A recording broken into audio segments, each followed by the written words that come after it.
Hi friends ಅಂತ ಹೇಳ್ಕೊಂಡು ಅಮ್ಮ ರಸಂ ಮಾಡೋಕ್ಕೆ ಶುರು ಹಚ್ಕೊಂಡ್ರು.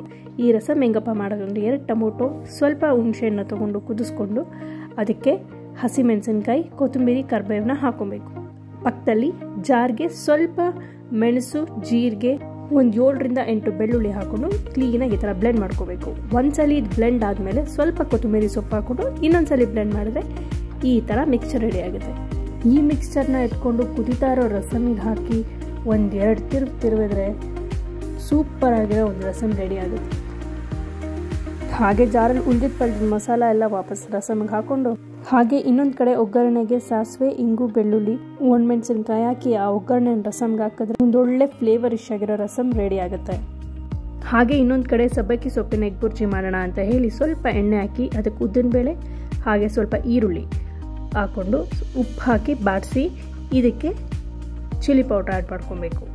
ಆ ಚಿಲ್ಲಿ ಪೌಡ್ರ್ ಹಾಕಿದ ತಕ್ಷಣ ಸೊಪ್ಪೇನಿದೆ ಅದನ್ನು ಹಾಕ್ಕೊಂಡು ಚೆನ್ನಾಗಿ ಬಾಡಿಸ್ಕೊಂಡು ಸ್ವಲ್ಪ ನೀರು ಹಾಕಿ ಬೇಯಕ್ಕೆ ಇಡಬೇಕು. ಅದು ಆಲ್ಮೋಸ್ಟ್ ಇನ್ನೇನು ಬೆಂದಿದೆ ಅನ್ನೋ ಟೈಮ್ಗೆ ಎಗ್ನ ಬೀಟ್ ಮಾಡಿ ಎಗ್ನ ಹಾಕಿದ್ರೆ ಒಂದು ಲೆವೆಲಿಗೆ ಆಯಿತು. ಈಗ ಒಂದು 2-3 ಸ್ಪೂನ್ ಪೆಪ್ಪರ್ ಪೌಡ್ರ್ ಹಾಕಿ ಮತ್ತೆ ಚೆನ್ನಾಗಿ ಬಾಡಿಸಿದ್ರೆ ಸಬ್ಬಕ್ಕಿ ಸೊಪ್ಪಿನ ಎಗ್ ಬುರ್ಜಿ ರೆಡಿ ಆಗುತ್ತೆ. ಹಾಗೆ ಇನ್ನೊಂದು ಕಡೆ ಇನ್ನೊಂದು ಬಾಣಲಿ ಇಟ್ಟು ಚಪ್ಪರದ ಅವರೆಕಾಯಿ ಪಲ್ಯ ಮಾಡೋಣ ಅಂತ ರೆಡಿ ಮಾಡಿಕೊಂಡೆ.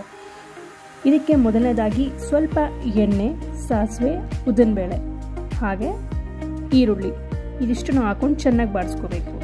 ಇದೊಂದು ಲೆವೆಲಿಗೆ ಬಾಡಿದ್ಮೇಲೆ ಸ್ವಲ್ಪ ಅರಿಶಿನ ಹಾಕಿ ಚಪ್ಪರದ ಅವರೆಕಾಯಿ ಹಾಕಿ ಮತ್ತೊಂದ್ಸಲಿ ಬಾಡಿಸ್ಕೋಬೇಕು.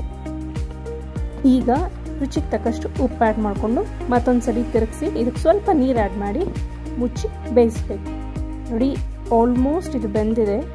ಈ ನೀರಿನ ಅಂಶ ಕಮ್ಮಿ ಆಗೋವರೆಗೂ ರೋಸ್ಟ್ ಮಾಡ್ಕೊಬೇಕಾಗತ್ತೆ.